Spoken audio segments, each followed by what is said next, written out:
Flat কাণ্ডে পদত্যাগে বাধ্য হতে পারেন টিউলিপ, বিকল্প খুঁজছে লেবার পার্টি, টাইমসের চাঞ্চল্যকর রিপোর্ট।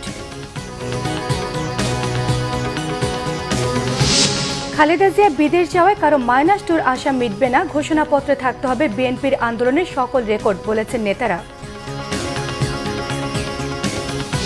জুলাই ঘোষণাপত্রে থাকতে হবে সবার কথা, দাবি সার্জিস আলমের। রাজনৈতিক দলগুলোর সঙ্গে আলোচনা শুরুর আহ্বান আক্তার হোসেনের। নতুন ভ্যাট ও শুল্কে আরও বাড়বে মূল্যস্ফীতি, কমবে ব্যবসা, শঙ্কা ব্যবসায়ীদের। কর ফাঁকি রোধে নজরদারি বাড়াতে বলছেন বিশ্লেষকরা। দেখছিলেন ক্রাউন সিমেন্ট সংবাদ শিরোনাম। এবারে পুরো সংবাদ। এবার ফ্ল্যাট কাণ্ডে পদত্যাগে বাধ্য হতে পারেন শেখ হাসিনার ভাগ্নি শেখ রেহানার মেয়ে, যুক্তরাজ্যের ক্ষমতাসীন লেবার পার্টির মন্ত্রী টিউলিপ সিদ্দিক। লেবার পার্টি এর মধ্যে টিউলিপের বিকল্প খুঁজতে শুরু করেছে। তার স্থলাভিষিক্তের জন্য সম্ভাব্য কয়েকজন প্রার্থীর নাম বিবেচনা করছে ব্রিটেনের প্রধানমন্ত্রীর দপ্তর 10 নম্বর ডাউনিং স্ট্রিট। শুক্রবার দ্য টাইমসের প্রতিবেদনে এমন তথ্য উঠে এসেছে। শহীদ আরাফাতের ডেস্ক রিপোর্টে থাকছে বিস্তারিত।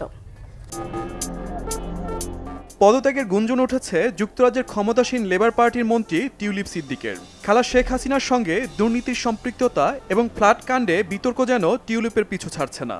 আর সে কারণেই লেবার পার্টির নেতারা টিউলিপ সিদ্দিকের স্থলাভিষিক্ত খুঁজতে শুরু করেছে।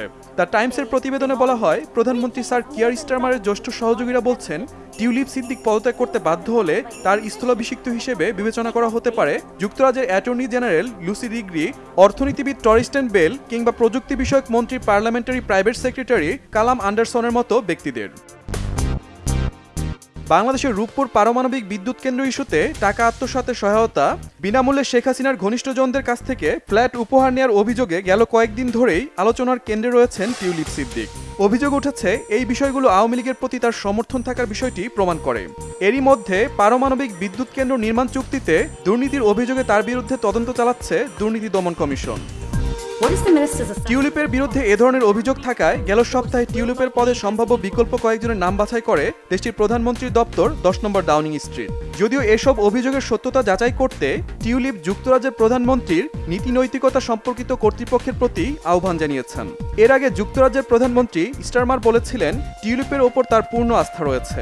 এদিকে ক্ষমতাসীন লেবার পার্টির একটি সূত্র বলছে, অভিযোগ তদন্তের ব্যাপারে টিউলিপের আহ্বান ইঙ্গিত দেয় যে তিনি দায় নিয়ে পদত্যাগ করতে ইচ্ছুক। বিশ্লেষকরা বলছেন, টিউলিপের ওই ফ্ল্যাট পাওয়া বা অন্য কোনো সম্পত্তি অর্জনের সঙ্গে আওয়ামী লীগের সংশ্লিষ্টতার কারণে টিউলিপ সিদ্দিকের পদত্যাগের সম্ভাবনা উড়িয়ে দেওয়া যাচ্ছে না।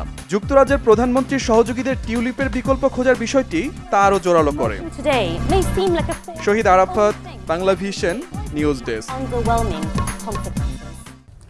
জুলাই আন্দোলনে নিহত 6টি অশনাক্ত লাশ ঢাকা মেডিকেল কলেজ হাসপাতাল মর্গের হিমাগারে খুঁজে পেয়েছে বৈষম্য বিরোধী ছাত্র আন্দোলনের গণ অভ্যুত্থান বিষয়ক বিশেষ সেল।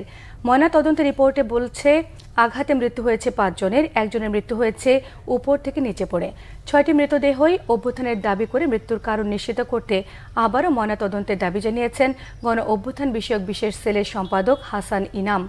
বিকেলে ঢাকা মেডিকেল কলেজের জরুরি বিভাগের সামনে সংবাদ সম্মেলনে তিনি জানান, মৃতদেহগুলো পরিবারের কাছে পৌঁছে দিতে বিশেষ সেল কাজ করছে। এ সময় অভ্যুত্থানে অংশ নেওয়া পরিবারের কোনো সদস্য নিখোঁজ থাকলে গণ অভ্যুত্থান বিষয়ক সেলের সঙ্গে যোগাযোগ করার আহ্বান জানান তিনি।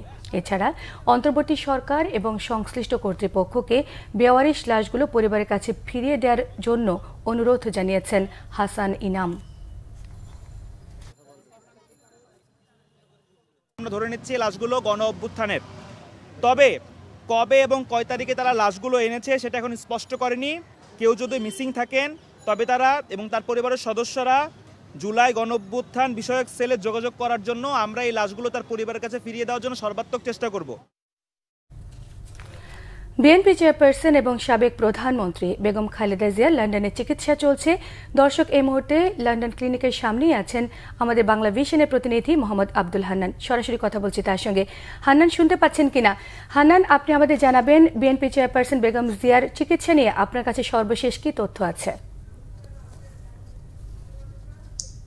ধন্যবাদ সুমা। আপনি যেটি বলছিলেন, তৃতীয় দিনের মতো বেগম খালেদা জিয়া এই আমার পেছনে যে হাসপাতাল দেখছেন সেখানে লন্ডন ক্লিনিক, সেখানে ভর্তি রয়েছেন এবং গতকালকে যে আপডেট দিয়েছেন তার বেগম জিয়ার ব্যক্তিগত চিকিৎসক বিএনপির স্থায়ী কমিটির সদস্য ডাক্তার জাহিদ হোসেন, ঠিক সেই তথ্য এখন পর্যন্ত আমাদের কাছে সেটি রয়েছে। বলা হচ্ছে বেগম জিয়ার কয়েকটি টেস্ট পরীক্ষা নিরীক্ষার জন্য দেওয়া হয়েছে। আজকে অথবা কালকের মধ্যে এই পরীক্ষার রেজাল্ট হাতে আসতে পারে। তারপর তার কি ধরনের বেগম জিয়ার কি ধরনের চিকিৎসা নিয়ে এগোবে সেই বিষয়টি জানা যাবে। তবে সকালে আমরা কয়েকজন বিএনপির শীর্ষস্থানীয় ব্যক্তি তাদের সাথে কথা বলেছি। তারা বলছেন বেগম জিয়া মানসিকভাবে খুবই উৎফুল্ল রয়েছেন এবং দীর্ঘ প্রতীক্ষার পর যেহেতু তিনি তার পরিবারের সাথে মিলিত হয়েছেন, মানসিক শক্তি তার অনেক বেড়েছে এবং এই জন্য নেতাকর্মীরা আশা প্রকাশ করছেন তিনি যে রোগ প্রতিরোধে তার যে ক্ষমতা সেটি বাড়বে। এছাড়াও আমরা আরো একটি তথ্য দিয়ে রাখতে চাই, যেহেতু কয়েকদিন এই এখনো মানে নতুন বছরের যেহেতু ইংল্যান্ডে বড় একটি ছুটি থাকে, এই সময় অনেক ডাক্তার থেকে যারা প্রফেশনালস রয়েছেন তারা অনেকেই ছুটিতে থাকেন। গত দুদিন আগেও ডক্টর জাহিদ হোসেন বলেছিলেন কয়েকজন চিকিৎসক এখনো ছুটিতে রয়েছেন। তবে এই 2-1 দিন বা এই আজকে কালকের মধ্যে সবাই এখানে আসার পর যে প্যাট্রিক কেনেডির নেতৃত্বে বেগম জিয়ার যে চিকিৎসা চলছে সেটি পুরোদমে শুরু হবে। তবে সম্ভবত 7 থেকে 8 দিন লাগবে আসলে বেগম জিয়ার কোন পর্যায়ের চিকিৎসা শুরু হবে এবং কি ধরনের চিকিৎসা শুরু হবে সেটি জানার জন্য। আর যেহেতু আজকে শুক্রবার, আমরা কথা বলেছি, এখনো তারেক রহমান এখানে আসেননি। তবে তিনি সারা রাত্র মধ্যরাত্র পর্যন্ত বলা চলে সেখানে উপস্থিত ছিলেন পরিবার সহ, এবং পরিবারের কেউ না কেউ প্রতি রাতেই বেগম জিয়ার সাথে এই হাসপাতালে অবস্থান করেন। এবং বিএনপির সভাপতি এম এ মালেকও জানিয়েছেন আজকেও বিকালে হয়তো ব্যক্তিগত চিকিৎসক ডাক্তার যিনি রয়েছেন জাহিদ হোসেন আমাদেরকে ব্রিফিং করতে পারেন বেগম জিয়ার বিশেষ করে যে টেস্ট হয়েছে সেসব বিষয়ে। এ ছিল আসলে এখান থেকে সর্বশেষ আপডেট। সময় পরবর্তীতে আপডেট আসলে আপনাদেরকে আমরা তুলে ধরবো। হান্নান, আপনাকে অসংখ্য ধন্যবাদ। দর্শক, বেগম জিয়ার চিকিৎসা সম্পর্কে আমাদেরকে জানাচ্ছিলেন বাংলা ভিশনের লন্ডন প্রতিনিধি এম এ হান্নান। বিএনপি নেতারা বলেছেন বেগম খালেদা জিয়ার বিদেশ যাত্রা নিয়ে কেউ যদি -2 কথা বলে এটি তাদের সমস্যা, ওই আশা জীবনেও পূরণ হবে না। বলেন জুলাই ঘোষণাপত্র নিয়ে আলোচনা চলছে, সেখানে বিএনপির আন্দোলনের সকল রেকর্ড থাকতে হবে। গণতন্ত্র ফেরাতে নির্বাচন হবে প্রথম সংস্কার। রিপোর্ট করছেন সিকান্দার ইমান। ফুটবল টুর্নামেন্ট, জমজমাট খেলা, দর্শক সারিতে উপস্থিত আয়োজকরা সবাই পরিচিত মুখ। রাজনৈতিক দলের আয়োজনে এমন খেলাধুলা সত্যি ব্যতিক্রম। ঢাকা মহানগর উত্তর বিএনপির আহ্বায়ক আমিনুল হক জাতীয় ফুটবল দলের সাবেক অধিনায়ক। তরুণ প্রজন্মকে সামনের দিকে এগিয়ে নিতে রাজনৈতিক নেতা হিসেবে আমিনুল হকের এই উদ্যোগ। বিএনপি মহাসচিব মির্জা ফখরুল ইসলাম আলমগীর বললেন, আওয়ামী লীগ গত 15 বছরে ক্রীড়াঙ্গন সহ দেশের সব প্রতিষ্ঠান ধ্বংস করেছে। ভালো ও মেধাবী খেলোয়াড়দের সুযোগ দেয়নি ফ্যাসিস্টরা। বাংলাদেশ শাসন করে ফ্যাসিস্ট কায়দায় সমস্ত প্রতিষ্ঠানগুলোকে নষ্ট করে এই ক্রীড়াঙ্গন তার একটা বড় উদাহরণ। এই ক্রীড়াঙ্গনকে কোনোদিন পূর্বে কখনোই দলীয়করণ করা হয় না, তারা এটাকে দলীয়করণ করেছে, যার ফলে আমরা পত্র পত্রিকায় দেখেছি যে সমস্ত মেধাবী ভালো ট্যালেন্টেড যে সমস্ত খেলোয়াড়রা ছিল তারা কখনোই সেই সুযোগ পায়নি। এদিকে বিএনপির স্থায়ী কমিটির সদস্য নজরুল ইসলাম খান বলেছেন, লন্ডনে চিকিৎসাধীন খালেদা জিয়ার সুস্থতার জন্য দেশবাসীর কাছে দোয়া চেয়েছে বিএনপি। জাতীয়তাবাদী সমমনা জোটের সাথে বৈঠক শেষে তিনি এ কথা বলেন। দেশনেত্রী বেগম খালেদা জিয়া উনি লন্ডনে যে হাসপাতালে তার ভর্তি হওয়ার কথা ছিল, উনি এয়ারপোর্ট থেকে সোজা সেখানেই ভর্তি হয়েছেন এবং সেখানে চিকিৎসাধীন আছেন। আল্লাহর মেহেরবানি, তার চিকিৎসা হচ্ছে, ভালোভাবেই হচ্ছে। আমরা সবাই দেশবাসীর কাছে দোয়া চাই যেন আল্লাহ তাকে দ্রুত সুস্থ করে আমাদের মাঝে ফিরিয়ে নিয়ে আসেন। অন্যদিকে বিগত প্রায় 15 বছর পর যুক্তরাষ্ট্র থেকে দেশে ফিরে বিএনপির প্রতিষ্ঠাতা শহীদ রাষ্ট্রপতি জিয়াউর রহমানের মাজারে ফুল দিয়ে শ্রদ্ধা নিবেদন করেছেন বিএনপি সহ অঙ্গ সংগঠনের কয়েকজন নেতাকর্মী। এ সময় বিএনপি স্থায়ী কমিটির সদস্য আমির খসরু মাহমুদ চৌধুরী বলেন, -2 আশা কোনোদিনও পূরণ হবে না। বাংলাদেশ জাতীয়তাবাদী দল আজকে যেখানে দাঁড়িয়েছে, সবচেয়ে জনপ্রিয় দল, সবচেয়ে জনপ্রিয় নেত্রী, সবচেয়ে জনপ্রিয় নেতা তারেক রহমান আজকে বাংলাদেশে। বাংলাদেশ তাদের অপেক্ষায় আছে, থাকবে। এখানে -2 কথা যারা তাদের অনেকে বলে না উইশফুল থিংকিং, ইংরেজিতে বলে না আশা আর কি, ওই আশা জীবনে পূরণ হবে না। ওইটা এরশাদ পারে নাই, ওইটা 111 পারে নাই। আর এখন তো বিএনপি আজকে তার চেয়ে অনেক বেশি শক্তিশালী দল। বিএনপি ত্যাগ করে একটি পরিণত শক্তিশালী দল, সবচেয়ে শক্তিশালী দলে পরিণত হয়ে যাচ্ছে। সিকান্দার রহমান, বাংলা ভিশন, ঢাকা।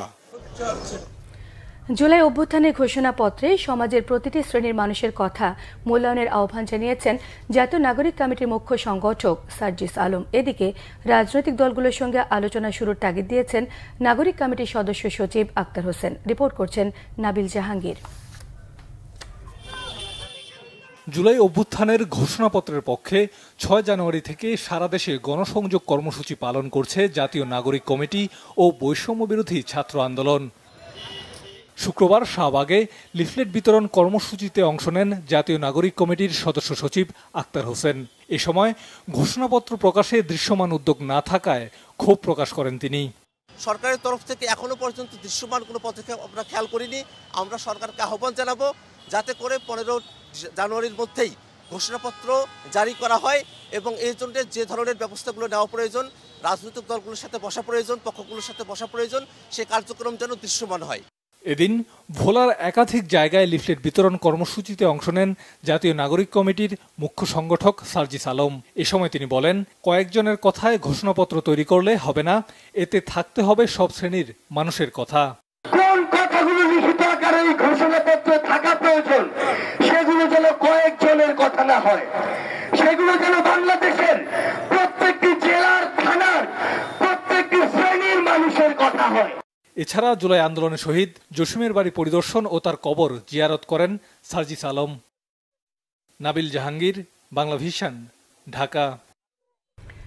বক্তব্য নিয়ে কিছু অস্বস্তি থাকলেও বিএনপি এবং জামায়াতের মাঝে এখনও রাজনৈতিক দূরত্ব তৈরি হয়নি বলে দাবি দু দলের নেতাদেরই। তবে অস্বস্তি বা ভুল বোঝাবুঝি হয় এমন বক্তব্য না দেয় ভালো বলে মনে করেন তারা। আগামী দিনের আন্দোলন সংগ্রামেও একসঙ্গে মাঠে থাকার আশা ব্যক্ত করেছেন বিএনপি এবং জামায়াত নেতারা। রিপোর্ট করছেন আহমেদ সরওয়ার।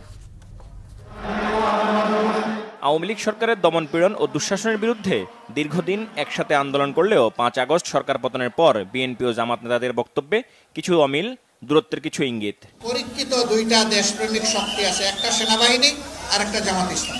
এই বক্তব্যে আমরা আহত হয়েছি। হাসিনা চলে যাওয়ার পর থেকে, পালানোর পর থেকে আমরা কেন জানি না নিজেদেরকে আবার সেই পুরো বিশ্বাস ফিরিয়ে আনতে পারছি না, ঐক্যের জায়গাটাতে থাকতে পারছি না। তবে এ নিয়ে রাজনৈতিক পথচলায় বিভেদ তৈরি হবে এমন চূড়ান্ত কথা বলার সময় এখনো আসেনি বলে মনে করেন দুই দলের নেতারা। এটা এমন কোনো দূরত্বর কিছু নাই। তারাও গণতন্ত্র চায়, তারাও নির্বাচন চায়, তারাও মানুষের অধিকারের কথা বলে, আমরাও বলি। কিন্তু যদি কেউ কখনো বলে আর কি যে শুধু তারা দেশপ্রেমিক, তাহলে তো আমাদের কষ্ট লাগবেই। আমরা তো বলবো আর কি যে ভাই কথাটা ঠিক না, আমরা সবাই দেশপ্রেমিক। এখন আমি মুক্তিযুদ্ধ করেছি, তারপরে যদি বলা হয় যে আপনি যদি বলেন যে শুধু আপনি দেশপ্রেমিক আর আপনার আর এক বন্ধু দেশপ্রেমিক, তাহলে তো আমাকে বাদ দিলেন না আপনি। এটা তো কষ্ট লাগার কথা আর কি। আমরা আশা করবো যে এরকম কথা কেউ না বলুক। অনেক কথা হয়তো আমার কথা আপনার পছন্দ নাও হইতে পারে, আমার কাজও আপনার পছন্দ না হইতে পারে, আবার আপনার কথা আপনার কাজ আমার পছন্দ না হইতে পারে। তারপর প্রকাশের দিক থেকে আপনি কতটুকু প্রকাশ করবেন, কতটুকু আপনি অ্যাপ্রোচ করবেন, কতটুকু একটু হজম করবেন। রাজনীতিতে একটা গ্রেটার মানসিকতা লাগে, ব্রডনেস লাগে। কারণ আপনি আজকে যার বিরুদ্ধে বলতেছেন তার সাথে তো আপনার অতীত বন্ধুত্ব ছিল, আমরা এই বন্ধুত্ব কীভাবে রাতারাতি শেষ হয়ে যায়। সেই জন্য আমার মনে হয় ছোটোখাটো বিষয় নিয়ে এমন কোনো বক্তব্য, এমন কোনো অবস্থা প্রকাশ করা ঠিক নয় যেটা রাজনৈতিক দলের নেতার যোগ্যতা নিয়ে প্রশ্ন তৈরি হয়। জোটবদ্ধ হয়ে দীর্ঘদিন আন্দোলন সংগ্রাম করলেও যুগপৎ আন্দোলনে একসাথে ছিল না বিএনপি জামাত। তারপরও সরকার বিরোধী আন্দোলনের কর্মসূচিতে তেমন ভিন্নতা ছিল না দাবি করে দুই নেতাই মনে করেন দল আলাদা, কিছুটা ভিন্নতা থাকাই স্বাভাবিক। না, জোটে ছিলাম আমরা, কিন্তু যুগপৎ আন্দোলনে আমাদের সব কর্মসূচি আর জামাতের সব কর্মসূচি একরকম ছিল না, কিন্তু তারা আন্দোলনে ছিলেন নিশ্চয়ই। আমরা আশা করবো আর কি যে আগামী দিনে গণতন্ত্র পুনঃপ্রতিষ্ঠার আন্দোলনে সবাই আমরা থাকবো, তারাও থাকবে। এটা নিয়ে কনফিউশন নাই কিছু। এখন একটা উপযুক্ত সময় আমাদের দেশটাকে আগায় নিতে হবে, সেখানে ঐক্যবদ্ধ থাকা ছাড়া পুরাতন কার্ড আর ভূতা হয়ে গেছে। আপনার আদর্শ, আপনার মত, আপনার যুক্তি তুলে ধরবেন, আমি আমারটা তুলে ধরব। তারপরে জনগণ হইলো তারা জাজ করবে যে কোনটা সঠিক। এখন তো জনমত যাচাইয়ের যথেষ্ট সুযোগও আছে। রাজনৈতিক কর্মসূচির বক্তব্য নিয়ে টানাপোড়েনের সৃষ্টি হলেও নিজেদের মধ্যে আলোচনা করে তা মিটিয়ে ফেলা সম্ভব বলেও মনে করেন নেতারা। কোনো কথার জবাব। আহমেদ সরওয়ার, বাংলা ভিশন, ঢাকা। অর্থ বছরে মাঝপথে এসে শতাধিক পণ্য এবং সেবার উপর নতুন করে ব্যাট এবং সম্পূরক শুল্ক বাড়ানোর সিদ্ধান্তকে আত্মঘাতী বলছেন ব্যবসায়ী এবং উদ্যোক্তারা। তাদের আশঙ্কা, ব্যাট দ্বিগুণ করায় ভোক্তার উপর চাপ বাড়বে, কমবে ব্যবসা। অর্থনীতি বিশ্লেষকরা বলছেন, উচ্চ মূল্যস্ফীতির দুঃসময়ে নতুন করে শুল্ক ব্যাট বাড়ানোয় খাদ্য বহির্ভূত মূল্যস্ফীতি বৃদ্ধি পাবে। আরও জানাচ্ছেন জিয়াউল হক সবুজ। বছরের একেবারে শুরুতেই নতুন করে শুল্ক ও কর বাড়ানোর ঘোষণা দিয়েছে অন্তর্বর্তী সরকার। বৃহস্পতিবার 2টি অধ্যাদেশের মাধ্যমে শতাধিক পণ্যের ভ্যাট ও শুল্ক প্রায় দ্বিগুণ করার সিদ্ধান্ত দিয়েছে জাতীয় রাজস্ব বোর্ড এনবিআর। এর ফলে হোটেল রেস্তোরাঁয় খেতে 10% ভ্যাট বৃদ্ধির পাশাপাশি পোশাক কেনা, এলপি গ্যাস, মিষ্টি ও টিস্যু সহ বিভিন্ন পণ্যের ভ্যাট হয়েছে দ্বিগুণ। শুধু উচ্চবিত্ত নয়, শুল্ক বৃদ্ধির মাসুল গুনতে হবে মোবাইলে কথা বলা সব শ্রেণী পেশার মানুষকেই। কোনো আলোচনা ছাড়াই আইএমএফ এর পরামর্শে নতুন করে ভ্যাট ও শুল্ক আরোপের সিদ্ধান্ত ভালো চোখে দেখছেন না ব্যবসায়ীরা। এইরকম কোনো আলোচনা ছাড়া যখন সরকার ভ্যাটটা জনসাধারণের উপর বা ভোক্তাদের উপর চাপিয়ে দিয়েছেন, ভোক্তারা কিন্তু এসে আমাদেরকেই এইটা নিয়ে প্রশ্ন করবেন বা আমাদের সাথে একটা ভোক্তাদের একটা দ্বন্দ্বের সৃষ্টি হবে। কেবল আমরা একটা স্বস্তির দিকে আমরা যাচ্ছিলাম, তার মধ্যে আমার মনে হচ্ছে যে এটা একটা কোনো চক্রান্ত হতে পারে, কারণ আবার দেশকে অস্থির করার জন্য এই ভ্যাটের বোঝাটা চাপিয়ে দিয়েছে। এটা কিন্তু আমাদের ব্যবসায়ী না, এই ব্যবসায়ীদের মাধ্যমে যারা ভোক্তা আছে দেশের যত জনসাধারণ আছে তারা কিন্তু এটার মানে সুফল না, এটা কুফলটা এসে এই ব্যবসায়ীদের উপর প্রভাব বিস্তার করবে, যেটা সরকারকে এই বিষয়টা সরকারকে সামাল দিতে হবে। নতুন কর বৃদ্ধির সিদ্ধান্তে মিশ্র প্রতিক্রিয়া অর্থনীতি বিশ্লেষকদের। কিছু পণ্য ও সেবায় কর বৃদ্ধি যৌক্তিক মনে করলেও তা মূল্যস্ফীতিকে উস্কে দিতে পারে এমন শঙ্কা তাদের। এমন কিছু আইটেমে সাপ্লিমেন্টারি ডিউটি বাড়ানো হয়েছে যেগুলো আসলে অনেক বেশি সাধারণ মানুষ ব্যবহার করে থাকে, বিশেষ করে মোবাইল ফোন, ব্রডব্যান্ড বা ইন্টারনেট বা টেলিফোন সার্ভিস যেগুলো। এটি আমার ধারণা যে এগুলোর পিছনে সাধারণ মানুষের একটা বড় ব্যয় যায়, তো সেই ব্যয়টি উল্লেখযোগ্য অংশ বাড়বে। তবে এটাও ঠিক, যেহেতু একটা উচ্চ মূল্যস্ফীতির সময়ের ভিতরে রয়েছে আমরা, সুতরাং এই যতটুকুই নতুন করে এই মূল্যস্ফীতির অভিঘাত ঘটুক, সেটা সামগ্রিক মূল্যস্ফীতিতে সেটা এক ধরনের নেতিবাচক সংযোজন হবে, যেটা মোটেই আসলে এই মুহূর্তের জন্য হয়তো প্রত্যাশিত ছিল না। রাজস্ব আহরণের সহজ চিন্তা থেকে নিম্ন আয়ের মানুষের উপর করের বোঝা না বাড়িয়ে করের আওতা বাড়ানো এবং কর ফাঁকি রোধে নজরদারির তাগিদ বিশ্লেষকদের। অন্যান্য ডিউটির কিছু রেশনালাইজেশন। জিয়াউল হক সবুজ, বাংলা ভিশন, ঢাকা। ছাপাখানায় ঘাপটি মেরে থাকা পতিত সরকারের দোসরদের কারণেই পাঠ্যপুস্তক পেতে দেরি হচ্ছে বলে অভিযোগ করেছেন জাতীয় শিক্ষাক্রম ও পাঠ্যপুস্তক বোর্ড এনসিটিভির চেয়ারম্যান AKMM রিয়াজুল হাসান। তবে অভিযুক্ত ছাপাখানার মালিকরা বলছেন, দেরিতে কাজ দেয়া আর কাগজ সংকটের কারণেই এই বিলম্ব। মামুন আব্দুল্লাহ জানাচ্ছেন বিস্তারিত। কবে নাগাদ শিক্ষার্থীরা সব বই হাতে পাবে তার সুস্পষ্ট তথ্য নেই শিক্ষা উপদেষ্টার কাছে। সম্প্রতি এমন বক্তব্যের পর আবারও ধোঁয়াশা তৈরি হয়েছে শিক্ষার্থীদের কাছে বই পৌঁছে দেয়া নিয়ে। কবে নাগাদ সবাই সব বই পাবে এটা আমি জানি না। এনসিটিভির তথ্য মতে নতুন শিক্ষাবর্ষে 4 কোটির মতো শিক্ষার্থীর জন্য প্রাথমিক ও মাধ্যমিকে বিনামূল্যে বিতরণের জন্য 40 কোটিরও বেশি বই ছাপানো হচ্ছে। তবে সোমবার পর্যন্ত শিক্ষার্থীদের হাতে পৌঁছেছে মাত্র 11 কোটি বই, বাকি 29 কোটি। এনসিটিভির চেয়ারম্যান বলছেন, এবার শতভাগ দেশীয় ছাপাখানায় মুদ্রণ, প্রিন্টিং ও প্রকাশনার কাজ চলছে। বেশিরভাগ প্রতিষ্ঠানই আন্তরিক হলেও এনসিটিভিকে বিপদে ফেলতে কিছু প্রতিষ্ঠান নানা অজুহাত দেখাচ্ছে বলে অভিযোগ তার। তাদের মধ্যে বিভিন্ন পতিত সরকারের মানে লোকজনও তো আছে, তারা হয়তো এরকম চেষ্টা করছে যে সরকার একটা বেকায়দায় পড়লে তাহলে এটা রাজনৈতিকভাবে একটা ফায়দা তারা নিতে পারবে, ভাবমূর্তি ক্ষুণ্ণ হবে অন্তর্বর্তীকালীন সরকারের। তাদের সমস্ত দাবি মেনে নেওয়া হয়েছে, তাদের কাগজের ব্যাপারে সরকার সহযোগিতা করছে, প্রিন্টাররা যদি কোনো গাফিলতির পরিচয় দেন, তাহলে প্রিন্টারদের বিরুদ্ধে যে আমাদের এই জুলাই বিপ্লবের সমন্বয়কারী বা এরা যে সোচ্চার হবে না, তা কিন্তু বলা যায় না। এবার অভিযুক্ত প্রতিষ্ঠানে বাংলা ভিশনের টিম। রাজধানীর মাতোয়াইলে অবস্থিত বেশিরভাগ ছাপাখানা। সরজমিনে দেখা যায় বেশ ধীর গতিতে চলছে সরকারি অফসেট ছাপাখানার কাজ। প্রতিষ্ঠানটির মালিক জানালেন কাগজ স্বল্পতার কথা। আমাদের যে বইয়ের যে কারেকশনগুলি এটা একটু লেট হয়েছে। তারপরে আমাদের কাজের গতি, আমরা 24 আওয়ার ডিউটি করে আমাদের বইটা জাতীয় স্বার্থের কারণে আমরা বইটা তুলে দিতে চাই বাচ্চাদের হাতে। তবে পুরোদমে কাজ এগিয়ে চলছে মোল্লা ছাপাখানায়। ম্যানেজারের দাবি, সময় মতো কাজ বুঝিয়ে না দেয়াতেই পিছিয়ে পড়তে হয়েছে তাদের। এবছর টেন্ডার প্রক্রিয়া শেষ হয়েছে ডিসেম্বরের 5 তারিখে। আমাদেরকে কাজ দিচ্ছে আপনার ডিসেম্বরের 12 তারিখের পরে আর কি। এই সময় দেখা গেছে আমাদের কাজ শেষ করে আমরা বিলের প্রক্রিয়াটা শুরু করতাম, আর এবছর আমরা মাত্র কাজ শুরু করলাম আর কি। 2024-এর অগাস্টে রাজনৈতিক পট পরিবর্তনের পর পুরনো শিক্ষাক্রমে 441টি পাঠ্য বই পরিমার্জন করা হয়েছে। মামুন আব্দুল্লাহ, বাংলা ভিশন, ঢাকা। টাকা দিলে মামলা থেকে নাম বাদ যাবে, নইলে নতুন মামলায় ফাঁসানোর হুমকি। জুলাই গণ অভ্যুত্থানে হত্যা মামলা নিয়ে এভাবে চলছে বাণিজ্য। ব্যবসায়ীদের নাম জুড়ে দেওয়া হচ্ছে গণহত্যার আসামির তালিকায়। এদিকে শহীদ পরিবারে মামলা নিচ্ছে না থানা। সেই ঘটনায় মামলার বাদী বনে যাচ্ছে প্রতারক চক্রের সদস্যরা। গণ অভ্যুত্থানে শহীদদের নাম ভাঙিয়ে মামলা বাণিজ্য চলায় ক্ষুব্ধ পরিবার। আইনজীবীদের পরামর্শ, মামলাবাজ সিন্ডিকেটের বিরুদ্ধে চাঁদাবাজির মামলা দেয়ার। রিপোর্ট করছেন ফরুক বাবু।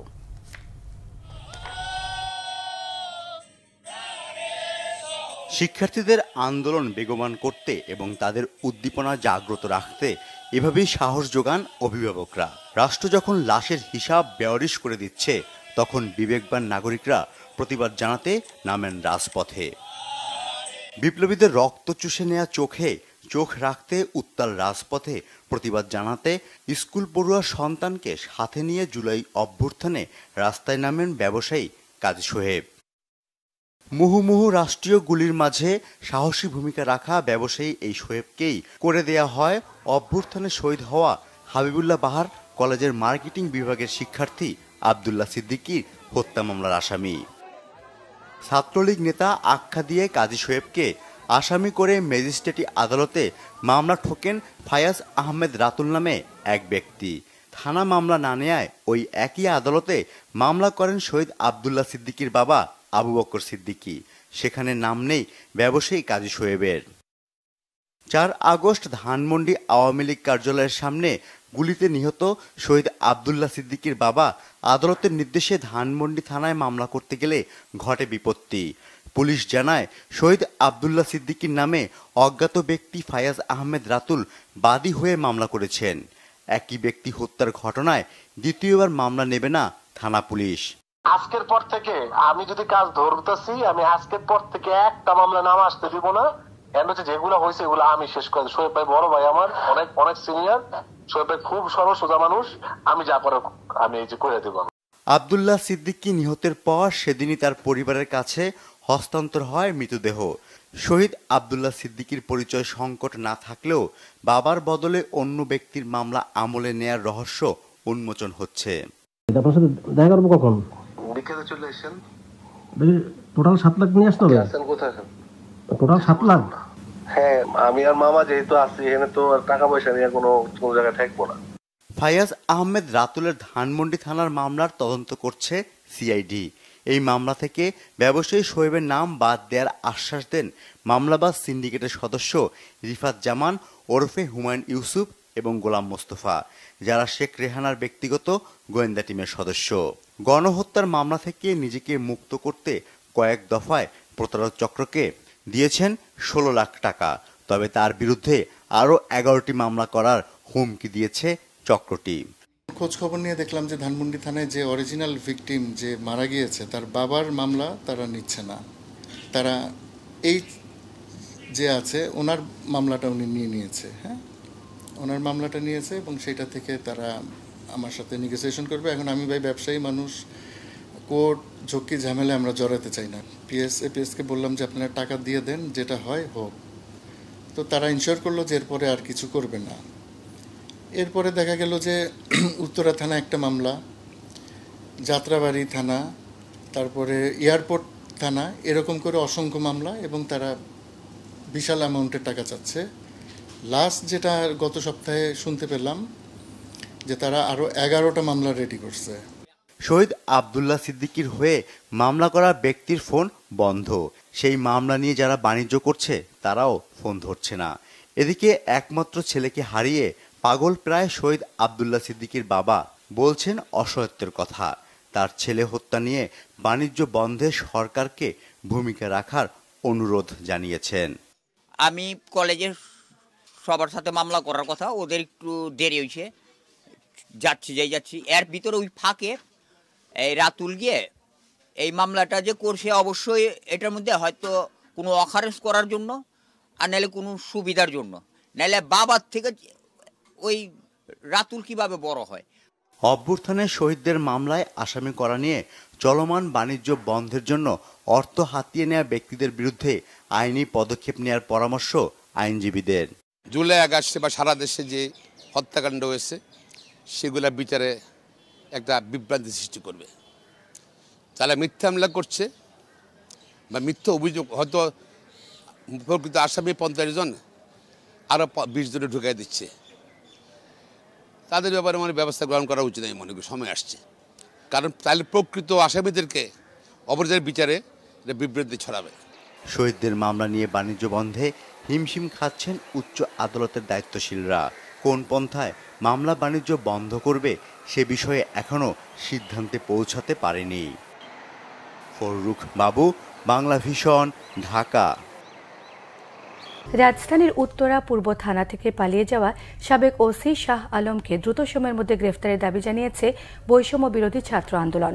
এদিকে পুলিশ জানিয়েছে ঘটনা তদন্তে 1 সদস্যের কমিটি গঠন করা হয়েছে। তাকে গ্রেফতারে রেড অ্যালার্ট জারি করেছে পুলিশ। রিপোর্ট করছেন গালমান শফি।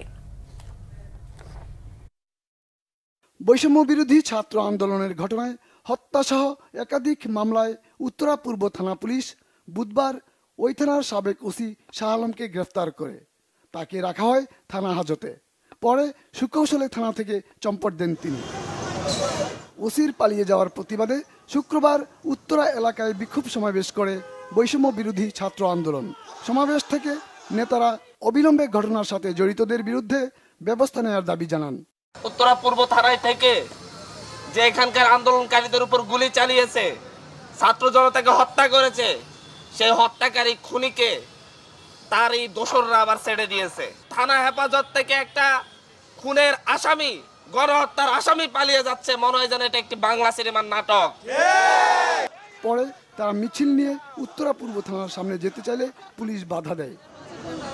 এ ঘটনায় একটি তদন্ত কমিটি গঠনের কথা জানিয়েছে পুলিশ। তাকে অ্যারেস্ট করার সমস্ত ব্যবস্থা আমরা করেছি, সুতরাং এটা আমাদের অ্যাচিভমেন্ট ছিল। কিন্তু সেই অ্যাচিভমেন্ট আমরা যাদের গাফলতির কারণে হয়েছে তাদের বিরুদ্ধে আমরা অলরেডি ব্যবস্থা নিয়েছি। তাদের আরও তদন্ত কমিটি আমরা গঠন করেছি। আমরা প্রতিবেদন চাইব খুব শীঘ্রই। আমরা জানি যে আগে এই গ্যাপ তৈরি হয়েছিল বলেই কিন্তু সেই আগস্ট বিপ্লবের ক্ষেত্র তৈরি হয়েছিল। আমরা আবার চাই না সেই দিন আবার ফিরে আসুক। আমরা বারবার কিন্তু আপনাদের সহযোগিতা চেয়েছি, এখনো চাচ্ছি। এই ঘটনায় এরই মধ্যে এক পুলিশ কর্মকর্তাকে সাময়িক বরখাস্ত করা হয়েছে। গালমান শফি, বাংলা ভিশন, ঢাকা। গৃহায়ন ও গণপূর্ত উপদেষ্টা আদিলুর রহমান খান বলেছেন, প্রয়োজনীয় সংস্কার করে এই সরকার বিদায় নেবেন। জুলাই আন্দোলনের চেতনায় সবাইকে ঐক্যবদ্ধ হয়ে অন্তর্বর্তী সরকারকে সমর্থন দেওয়ার আহ্বান জানিয়েছেন তিনি। রাজধানীর উত্তরায় 16 নম্বর সেক্টরে বৌদ্ধ মহাশ্মশান এবং মহাবিহার উদ্বোধন অনুষ্ঠানে এসব কথা বলেন তিনি। জুলাই গণ অভ্যুত্থানের 36 দিনের চেতনায় সব ধর্মবর্ণের মানুষকে একত্রিত হয়ে ডক্টর মোহাম্মদ ইউনূসের হাতকে শক্তিশালী করার আহ্বান জানান তিনি। জানান, জুলাই চেতনার চাওয়া অনুযায়ী অন্তর্বর্তী সরকার কাজ করছেন। বলেন, বাংলাদেশের কোনো ধর্মের মানুষ যেন মনে না করেন তিনি বঞ্চিত। এটি বাস্তবায়ন করতেই কাজ করছে বর্তমান সরকার। ধর্ম উপদেষ্টা আফম খালিদ হোসেন বলেন, বাংলাদেশ সবার সাম্প্রদায়িক সম্প্রীতি সবাইকে বজায় রাখতে হবে। সব ধর্মের লোক হাতে হাত রেখে এগিয়ে যাবে বলে প্রত্যাশা ব্যক্ত করেন তিনি। জুলাইয়ের 36 দিন যেইভাবে সমস্ত ধর্মের তরুণ যুবকরা রক্ত দিয়েছেন অন্যায়ের বিরুদ্ধে, যেভাবে বাংলাদেশকে তারা স্বপ্ন দেখেছিলেন, সেটা কিছুদূর বাস্তবায়নের দায়িত্ব যেহেতু আমরা পেয়েছি, আমরা তা পালনের চেষ্টা করছি। এই ক্ষেত্রে আপনারা আমাদের পাশে থাকবেন। আমরা যথাসাধ্য চেষ্টা করে যে সংস্কারের পরিকল্পনাগুলো আছে যেটুকু সম্ভব এগিয়ে নিয়ে আমরা আপনাদের থেকে বিদায় নেব। বাজারে চালের পর্যাপ্ত সরবরাহ থাকা সত্ত্বেও 1 মাসের ব্যবধানে চিকন চালের দাম বেড়েছে কেজিতে 10 টাকা। অপরিবর্তিত রয়েছে মোটা চালের দর, তবে হঠাৎই এলাচের দাম আকাশচুম্বী। 1 মাসে দাম বেড়েছে 1000 টাকা। তবে স্বস্তি রয়েছে সবজির বাজারে। আরও জানাচ্ছেন মোবাশির আহমেদ। মোটা চাল, ডাল ও সবজির মতো নিত্যপণ্যের দাম গেল কয়েক মাসের তুলনায় কিছুটা কমেছে রাজধানীর বাজারগুলোতে। তবে চালের পর্যাপ্ত সরবরাহ থাকা সত্ত্বেও চিকন চালের দাম নিয়ে এখন অভিযোগ রয়েছে। রাজধানীর কারওয়ান বাজারে চালের বাজার ঘুরে দেখা গেছে 1 মাসের ব্যবধানে চিকন চালের দাম বেড়েছে কেজিতে 10 টাকা। তবে 28 জাতের মোটা চালের দাম অপরিবর্তিত রয়েছে। কেজি প্রতি বিক্রি হচ্ছে 58 থেকে 60 টাকায়। যার মিনিকেটটা আপনার গত মাসে ছিল আপনার 71 থেকে 72 টাকা, মানে 3650 টাকা, আর এখন চলতেছে আপনার 79 টাকা। 72 টাকা, 70 টাকা, 72 টাকা করে কিনছি। এখন যে এত পরিমাণে দাম, তো আমাদের খাওয়া মানে অসম্ভব হয়ে যাইতেছে। এমনভাবে দাম বৃদ্ধি পাইছে চিকন চালের, আসলে স্বাধীনতার পরে আমরা মনে করছি একটু স্বাধীনতা উপভোগ করব, কিন্তু সেই উপভোগটা পাচ্ছি না। মসুর ডাল বিক্রি হচ্ছে 135 টাকায়। বাজার ভেদে একই ডালের দাম কেজিতে 2 থেকে 5 টাকা পর্যন্ত ওঠানামা করছে। অস্বাভাবিকভাবে বেড়েছে এলাচের দামও। যে এলাচি ভাই ছিল 3200 টাকা, সে এলাচি এখন ভাই 5000, 5500, 6000 টাকা কেজি। ব্রয়লার মুরগি বিক্রি হচ্ছে 200 টাকায়। সোনালী ও কক বিক্রি হচ্ছে কেজি প্রতি 320 থেকে 350 টাকায়। হাঁস প্রতি পিস বিক্রি হচ্ছে 700 থেকে 800 টাকা। প্রতি হালি ডিম বিক্রি হচ্ছে 45 থেকে 50 টাকায়। সবজির বাজারে প্রতি পিস ফুলকপি ও ব্রকলি বিক্রি হচ্ছে 20 থেকে 25 টাকা। প্রতি কেজি আলু বিক্রি হচ্ছে 40 থেকে 45 টাকা, আর টমেটো বিক্রি হচ্ছে 50 টাকায়। গত সপ্তাহে শেরপুর গিয়েছিলাম, ওইখানে বাজারে একেবারেই সবজির দাম কম, 12 টাকা কেজি বেগুন। আগের তুলনায় অনেক ভালোই আছে, এবার পরিস্থিতি অনেক ভালো। আগে তো আসলে এমন দাম ছিল, মানে সাধারণ জনগণের পক্ষে আসলে মানে খরচটা বহন করা আসলে কষ্টকর ছিল। নিত্যপণ্যের দাম নিয়ন্ত্রণে রাখতে নিয়মিত বাজার তদারকির পরামর্শ ভোক্তাদের। আমরা দেখতে পারতেছি যে কৃষকরা যে দামটা পাচ্ছে সেই দামটার তুলনায় এখানের দামটা অনেকটা তফাৎ আছে। এই জিনিসটা একটু কনসিডার করা দরকার। মোবাশির আহমেদ, বাংলা ভিশন, ঢাকা। দর্শক, এই মুহূর্তে পূর্বাঞ্চলে বাণিজ্য মেলায় আছেন আমাদের বিশেষ প্রতিনিধি মিরাজ হোসেন গাজী। সরাসরি কথা বলছি তার সঙ্গে। মিরাজ, আজ তো শুক্রবার, ছুটির দিন, তো মেলা কতটা জমে উঠেছে? ক্রেতা বিক্রেতারা কি বলছেন? শোভা, ক্রেতা বিক্রেতাদের জন্য তো আজকে একে তো মেলার উপর হচ্ছে, তারপর শুক্রবার, তাদের জন্য আজকের এই দিনটি তো একেবারেই উৎসব মুখর। একেবারে বলা চলে যে এই আন্তর্জাতিক বাণিজ্য মেলার যে প্রাঙ্গণ, পুরো এলাকা কিন্তু আজকে একেবারে কানায় কানায় পূর্ণ হয়ে গেছে বলা চলে। বিশেষ করে ক্রেতা দর্শনার্থী যারা আছেন তারা এখানে এসেছেন। আপনি একটু দেখেন পেছনের দিকে, এখনও অর্থাৎ এই রাত 8টা বাজে কম বেশি, এখনও এই বাণিজ্য মেলার মাঠে কিন্তু একেবারে বলা চলে যে উপচে পড়া ভিড়। এখন অনেকেই কিন্তু প্রবেশ করছেন, তারা মেলাতে আসছেন। এবং বিশেষ করে যেহেতু শুক্রবার হওয়ার কারণে রাজধানী ঢাকা শহরের বিভিন্ন অঞ্চল থেকে, বিভিন্ন এলাকা থেকে মেলাতে তারা এসেছেন পরিবার সহ, এবং বাচ্চাদেরকে নিয়ে অনেকে এসেছেন। একে তো কেনাকাটা, তার উপরে মেলা এবং ছুটির দিন হওয়ার কারণে অনেকেই আসলে তাদের পরিবারের বায়না পূরণ করার জন্য হলেও তারা এই বাণিজ্য মেলাতে আজকে তারা এসেছেন। এবং এই মেলায় যারা এসেছেন তাদের মধ্যে অনেকে একটি কথা বলছেন, যেহেতু ঢাকা থেকে মানে অর্থাৎ মূল রাজধানী শহর থেকে অনেকটা দূরে হওয়ার কারণে যাতায়াত ব্যবস্থার কিছুটা কিন্তু এবার ভোগান্তি আছে। এবং যেই প্রধান সড়ক থেকে এই মেলা পর্যন্ত আসার সময় রাস্তা সংস্কার কাজ চলছে, এর কারণে দেখা যাচ্ছে ভোগান্তিটা আরও বেড়েছে। গাড়িরও দীর্ঘ চাপ রয়েছে। এবং আশপাশের অন্যান্য যে এলাকা থেকে, অর্থাৎ এই নারায়ণগঞ্জ এবং গাজীপুরের বিভিন্ন এলাকা থেকে যারা মেলাতে আসছেন তাদের মধ্যেও কিন্তু এই ভোগান্তি, অর্থাৎ যানজটের ভোগান্তির ব্যাপারটি কিন্তু রয়েছে। তবে মেলার ভেতরে যেটি বলা চলে যে যেহেতু আজকে শুক্রবার, যারা বিক্রেতারা আছেন সেই বিক্রেতাদের মধ্যে আজকে কিন্তু খুবই একটি তাদের মনের মধ্যে দেখা যাচ্ছে যে তারা আজকে এই মেলার যেই স্বাভাবিক যেই চেহারা বা মেলার যেই পূর্ণতা সেটি কিন্তু তারা আজকে পেয়ে যাচ্ছেন এই শুক্রবার হওয়ার কারণে। তাদের বেচা কেনা বা বেচা বিক্রি অন্য দিনের চেয়ে আজকে তুলনামূলক অনেকটাই বেশি। এছাড়াও আরেকটি বিষয় হচ্ছে সেটি যে এই আন্তর্জাতিক বাণিজ্য মেলা যেহেতু, সেক্ষেত্রে এই মেলাতে বিদেশি যে স্টল এবং প্যাভিলিয়নগুলো আছে, বিশেষ করে পাকিস্তান, এরপরে ইন্ডিয়া সহ অন্যান্য ইরান, এই দেশগুলোর যে স্টলগুলো আছে, তাদের যে জিনিসপত্র বা তাদের যে প্রোডাক্টসগুলো আছে সেগুলো নিয়ে মেলাতে যারা এসেছেন, যে স্টলগুলো, সেগুলোর প্রতি দেখেছি বাচ্চাদের বা শিক্ষার্থীদের অনেকের কিন্তু আগ্রহ আছে, বা সেই বিষয়টি আন্তর্জাতিক বাণিজ্য মেলার যেই রূপ প্রকৃত যেই চিত্র সেটি আসলে এই ইন্টারন্যাশনাল বা এই বিদেশি যেই স্টলগুলো, প্যাভিলিয়নগুলো এবং যে বিক্রেতারা তাদের সাথে কথা বলে এবং কেনাকাটা করে সাধারণ যেই দর্শনার্থী এবং তাদের এই তৃপ্তিটুকু দেখেছি যে মেলায় এসে তারা হয়তো ভোগান্তি থাকলেও যাতায়াতে মেলায় আসার পরে তাদের মধ্যে সেই তৃপ্তির নিঃশ্বাস বা তৃপ্তির অভিব্যক্তি আমরা কিন্তু দেখতে পেয়েছি। সময় এই ছিল আসলে বাণিজ্য মেলা থেকে আজকের এই ছুটির দিনের শুক্রবারের সবশেষ খবরাখবর। সোমা। মিরাজ, আপনাকে অসংখ্য ধন্যবাদ। টঙ্গী ইজতেমা মাঠে বারবার হামলাকারী সাতপন্থীদের সকল কর্মকাণ্ড নিষিদ্ধ এবং হত্যাকারীদের বিচারের দাবিতে বিক্ষোভ সমাবেশ এবং মিছিল করেছে জুবায়েরপন্থীরা। শুক্রবার জুমার নামাজের পর বায়তুল মোকাররমের উত্তর গেটের সামনে ওলামা মাশায়েখ বাংলাদেশ এবং তৌহিদি জনতার ব্যানারে এই কর্মসূচি পালিত হয়। মিছিলটি বায়তুল মোকাররম থেকে শুরু হয়ে কাকরাইল মোড় হয়ে মালিবাগে গিয়ে শেষ হয়। বিক্ষোভ মিছিলের আগে সংক্ষিপ্ত সমাবেশে বক্তারা জানান, সাতপন্থীরা আওয়ামী লীগের সঙ্গে মিলে একাকার হয়েছে। তারা রাতের আধারে তৌহিদি জনতার উপর হামলা করছে, মানুষ হত্যার মতো অপরাধ করেও জামিন পাচ্ছে। এই সময় বক্তারা হুঁশিয়ারি দিয়ে বলেন, বাংলাদেশের তাবলিগ জামায়াত থাকবে একটি, বিশ্ব ইজতেমা হবে একটি। কেউ যদি দুটি করা পায়তারা করে তাহলে কঠোর হাতে তা দমন করা হবে।